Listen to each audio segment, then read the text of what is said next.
MA third same Hindi साहित्य, भाषा विज्ञान एवं हिंदी भाषा, चैप्टर 2 स्वप्न प्रक्रिया अथवा ध्वनि विज्ञान।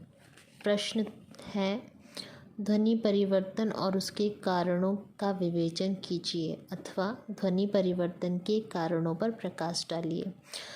आंसर है ध्वनि परिवर्तन और उसके कारण। परिवर्तन प्रकृति का शाश्वत नियम है। संसार के अनन्य समस्त तत्वों पदार्थों के समान भाषा भी परिवर्तनशील है। उसमें यह परिवर्तन सभी स्वरों, वाक्य, रूप, अर्थ एवं ध्वनि पर होता है, परंतु इन सब में ध्वनि परिवर्तन का योग अधिक रहता है। ध्वनियों में परिवर्तन दो प्रकार से होता है, एक वक्ता के कारण, दूसरा श्रोता के कारण। अतः वक्ता की ध्वनियों पर पड़ने वाला यह प्रभाव अभ्यंतर और बाह्य दो प्रकार का होता है। अभ्यंतर कारणों का संबंध वक्ता के उच्चारण और श्रोता के सुनने से है। बाह्य कारण मानव जीवन की विभिन्न बाह्य परिस्थितियां, राजनीतिक, सांस्कृतिक, भौगोलिक आदि से संबंधित है। तो मतलब जो वक्ता है मीन्स बोलने वाला और श्रोता है मीन्स सुनने वाला। तो जब बोलने वाला बोलता है, जैसे मैं बोल रही हूँ, तो उसमें दो प्रकार से इफ़ेक्ट करता है मेरा बोलना। एक तो अभ्यंतर मीन्स उच्चारण, जैसे मेरा कोई प्रोनाउंसिएशन ऐसा है जो कि सामने वाला मीन्स आप सुन रहे हो तो आपको कुछ और समझ में आ रहा है, मैं ठीक से बोल नहीं पा रही हूँ तो वो आपको कुछ और सुनाई देगा, तो एक ये पॉइंट हो जाता है। फिर दूसरा होता है बाह्य मीन्स इसमें फैक्टर रहते हैं राजनीतिक, सांस्कृतिक, भौगोलिक।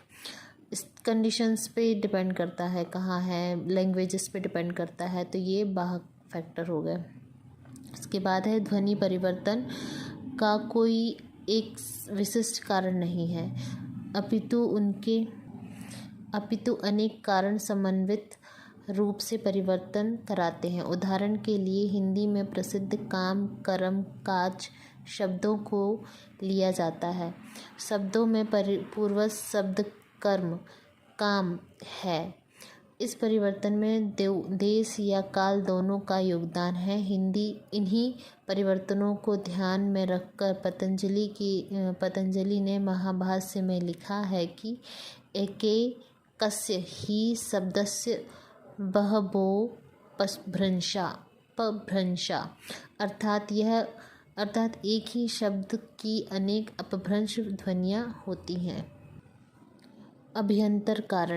अभ्यंतर कारण में देखेंगे। अभ्यंतर कारण के अंतर्गत विशेषतः मुख, सुख या प्रयत्न, लाघव, अनुकरण की अपूर्णता और अशिक्षा है। इनके कारण भाषा में प्रायः ध्वनि परिवर्तन प्रभावित होता रहता है। पहला, प्रयत्न, लाघव या मुख, सुख। बोलने वाला व्यक्ति सदा सुविधा का ध्यान रखकर बोलता है। वह अल्प प्रयत्न से ही अपनी बात करना चाहता है, क्योंकि भाषा साध्य न होकर साधन मात्र है। इसी कारण कठिन ध्वनियाँ या उनके उच्चारण में मुख को असुविधा होती है। ऐसी ध्वनियाँ या ध्वनियों का या तो उच्चारण नहीं होता या अपूर्ण उच्चारण होता है। उदाहरण के लिए अंग्रेजी के निम्न शब्दों को देखा जा सकता है: night, talk, walk, psychology, night आदि शब्दों में क्रमशः GH, L, L, P तथा K का उच्चारण नहीं होता है। भाषा में ऐसे अनेक शब्द हैं जिनकी ध्वनियों का उच्चारण नहीं होता है। तो प्रयत्न, लाघव या मुख, सुख से मतलब यही है कि जो बोलने वाला होता है वो अपनी सुविधा का ध्यान रखता है बोलने के लिए। हम हमेशा इजी शब्द बोलना पसंद करते हैं, कठिन शब्द को अवॉइड करते हैं। अगर हमको कोई कठिन शब्द बोलना है तो उसके बदले में अगर उसका कोई पर्यायवाची है जो इजी शब्द है तो हम उसको बोलना ज़्यादा प्रेफर करते हैं। दूसरा है अनुकरण की अपूर्णता। भाषा अनुकरण से सीखी जाती है। अनुकरण मीन्स होता है कॉपी करना। जैसे हम अपने घर में देखते हैं मम्मी पापा कौन सी लैंग्वेज बोल रहे हैं तो हम बच्चे उसी को सीखते हैं, तो वो अनुकरण होता है। या इसको ऐसे भी बोल सकते हैं कि इस पद चिन्हों पर चलना, हम जिसको मानते हैं उसके पद चिन्हों पर चलना मीन्स उसका अनुकरण करना। तो भाषा अनुकरण से सीखी जाती है। स्वर यंत्र अपूर्णता, विभिन्नता आदि के कारण अनुकरण कभी पूर्ण नहीं हो पाता। किस किस के कारण? स्वर यंत्र अपूर्णता, विभिन्नता के कारण अनुकरण कभी पूरा नहीं हो पाता है। एक एक ध्वनि के विभिन्न प्रकार के उच्चारण होने लगते हैं, किंतु यह भिन्नता इतनी सूक्ष्म होती है कि उच्चारण की इस विभिन्नता का पता भी नहीं चलता है।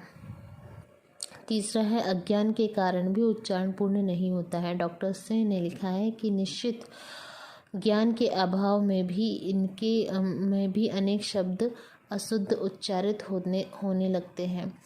अगर किसी को नॉलेज ही नहीं है किसी चीज़ का तो जो सुनाई देता है वो कानों को जितना समझ में आता है वो उसी हिसाब से बोलते हैं। आधा अधूरा गलत जो भी समझ में आता है वो बोलते हैं, क्योंकि उनको नॉलेज ही नहीं रहता है कि ये क्या शब्द क्या है, ये सेंटेंस क्या है।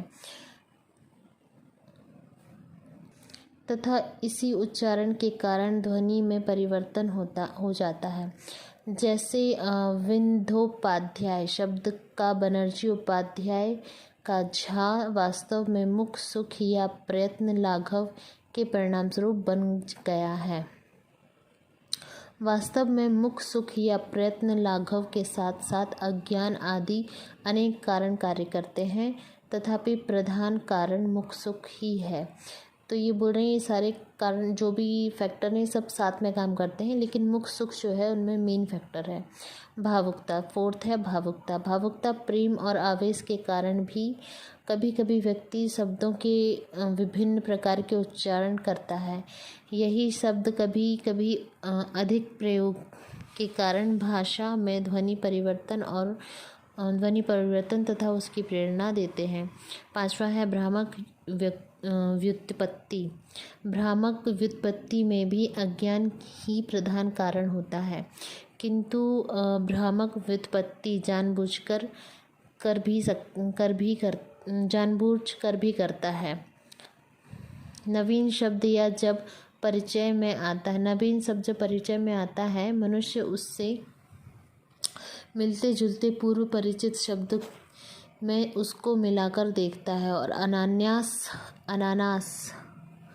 अनायास ही ध्वनि परिवर्तन कर देता है। जैसे अरबी में इंतकाल को हिंदी में अंतकाल, अंग्रेजी में लाइब्रेरी और हिंदी में रायबरेली कहते हैं। छठवा है वाग्य यंत्र की भिन्नता।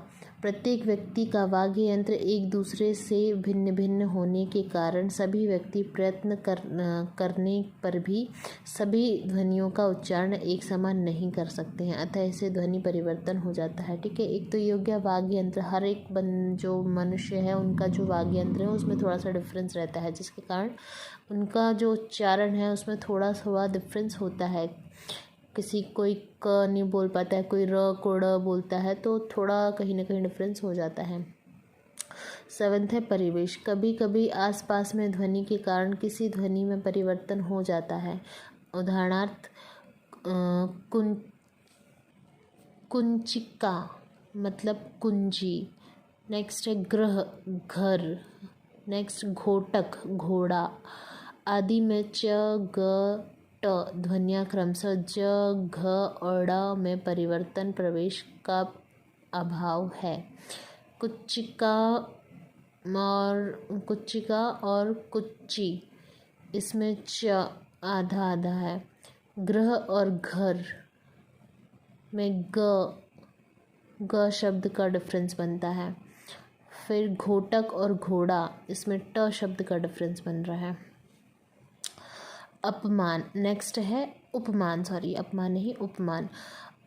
इसे अंध सादृश्य भी कहते हैं। प्रायः मनुष्य में यह प्रवृत्ति देखी जाती है कि वे किसी प्रचलित शब्द की ध्वनियों के समान ही उससे मिलते जुलते शब्द का उसके सादृश्य के आधार पर उच्चारण करने लगते हैं, जिससे विचित्र प्रकार की ध्वनि विकार हो जाता है। उदाहरण के लिए दुख के समान ही सुख और निर्गुण के समान ही सरगुण कहा जाता है।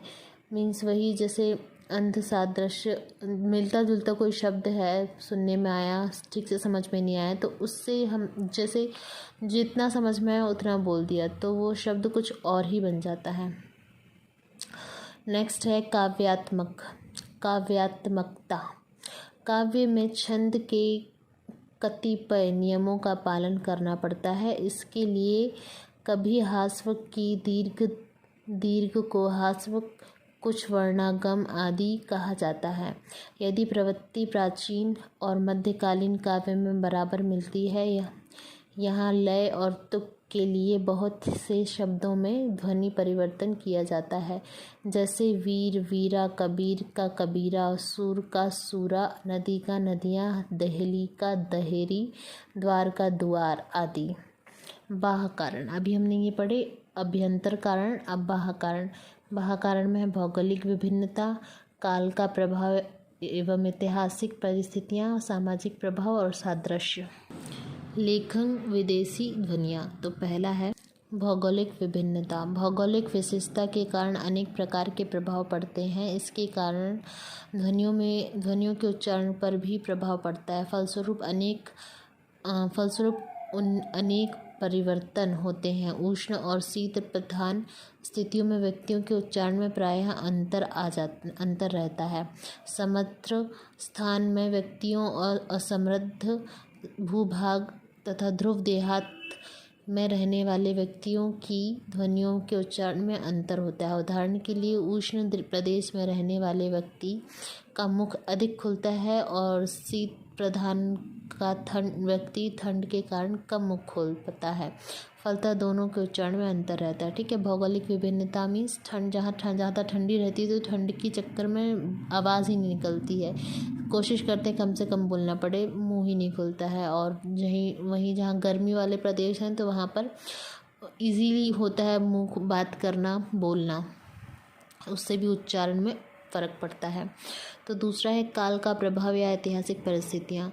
स्थान, देश, जलवायु आदि का ध्वनि परिवर्तन पर प्रभाव पड़ता है। इसी प्रकार काल का प्रभाव भी ध्वनि परिवर्तन पर पड़ता है। प्राचीन वैदिक ध्वनियों के उच्चारण में अंतर है। ठीक है। ये मतलब समय के हिसाब से, जैसे पढ़ा है पहले भी हमने कि समय के हिसाब से जो भाषा है उसमें परिवर्तन होता है, तो इसीलिए ये काल और ऐतिहासिक परिस्थितियाँ भी इफ़ेक्ट करती हैं। थर्ड है सामाजिक प्रभाव। सामाजिक परिस्थितियाँ भी ध्वनियों के परिवर्तन में सहायक होती हैं। भाषा समाज की उत्पत्ति है, अतः समाज की गतिविधियों के साथ भाषा भी प्रभावित होती है। ध्वनि परिवर्तन में समाज के परिस्थितियों का पर्याप्त प्रभाव रहता है। फोर्थ है सादृश्य। सादृश्य भी ध्वनि परिवर्तन का एक महत्वपूर्ण कारण है। एक ध्वनि के साम्य के कारण दूसरी ध्वनि में परिवर्तन हो जाता है। उदाहरण के लिए द्वादश के साम्य पर एकादश हो जाता है। नरक शब्द नर्क हो जाता है। फोनोलॉजी के साम्य पर फॉर्मोलॉजी बन गया, जबकि इसका शब्द रूप मॉर्फोलॉजी होना चाहिए, क्योंकि फोनो शब्द एक स्वतंत्र शब्द है और मॉर्फो शब्द ना होकर मॉर्फ शब्द है। पांचवा है लेखन। भाषा के लिखित रूप के कारण भी ध्वनियों में परिवर्तन हो जाता है। उर्दू के लिपि दोष के कारण अनेक ध्वनियों का स्वरूप बदल गया है। गुरुमुखी में संयुक्ताक्षरों के अभाव के कारण स्टेशन, स्कूल प्रधान शब्द क्रमशः स्टेशन, स्कूल प्रधान रूप में परिचित किए जाते हैं। अंग्रेजी में हिंदी शब्द जिस रूप में लिखा जाता है उसको पढ़ने पर ध्वनि परिवर्तन हो जाता है, जैसे रामा, गुप्ता, मिश्राज, राम, गुप्त, मिश्रा। जैसे इंग्लिश में जैसे राम है तो इंग्लिश में जब लिखते हैं तो रामा एम के बाद ए प्रोनाउंशिएट होता है, गुप्त है तो गुप्ता, मिश्र है तो मिश्राज, ऐसा हो जाता है। तो लैंग्वेज के पर भी डिपेंड करता है प्रोनाउंसिएशन, भाषा का उच्चारण। 6 है विदेशी ध्वनियाँ। विदेशी ध्वनियाँ भी भाषा परिवर्तन के कारण बनती हैं, क्योंकि दूसरी भाषा में वे ध्वनियाँ उसी रूप में स्वीकार नहीं की जाती हैं, अतः ध्वनि में परिवर्तन हो जाता है। उदाहरण स्वरूप अरबी फारसी ध्वनियों फ, ज, क, ख, ग आदि में नीचे नुक्ते का प्रयोग होता है, किंतु हिंदी में ऐसा नहीं होता। परिणाम स्वरूप अरबी फारसी से आए हुए शब्दों को हिंदी में जब प्रयोग करते हैं तो प्रायः नुक्ते का अभाव रहता है। इसी प्रकार अंग्रेजी की अनेक ध्वनियों का हिंदीकरण कर लिया गया है, जैसे रिपोर्ट से रपट, अगस्त को अगस्त, दिसंबर को दिसंबर से दिसंबर। ठीक है, ये मतलब जो हमारे कैलेंडर में है, जैसे मई है, हम हिंदी में मई बोलते हैं तो इंग्लिश में मई बोलते हैं। रिपोर्ट है तो रपट, अगस्त और दिसंबर को दिसंबर। उपयुक्त ध्वनि परिवर्तन के प्रधान कारणों के अतिरिक्त अनेक गौण कारण भी हैं, जिनसे ध्वनि परिवर्तन होता है। अवरंतर या सहायक कारणों में निम्न है। पहला है यदृच्छा शब्द। ये वे शब्द हैं जिन्हें व्यक्ति स्वेच्छा से दृढ़ लेते हैं, जो व्याकरण सम्मत नहीं होता है, तथा कभी कभी युग्म शब्दों में दूसरा निरर्थक होता है। इन याच्छ्र शब्द में भी ध्वनियाँ प्रभावित होती हैं। आत्म प्रदर्शनार्थ व्यक्ति अपने ही विशिष्ट सिद्ध करने के लिए बनकर बोलता है, इसलिए वे ध्वनि और भाषा प्रभावित होती हैं। फलतः उपरोक्त सृजन एकत्रित आदि भाषा में स्थान पा जाता है और अखबारों में भी धड़ल्ले से प्रयुक्त नहीं होते, शब्दकोश में भी स्थान पा जाते हैं। आशय यह है कि ध्वनि परिवर्तन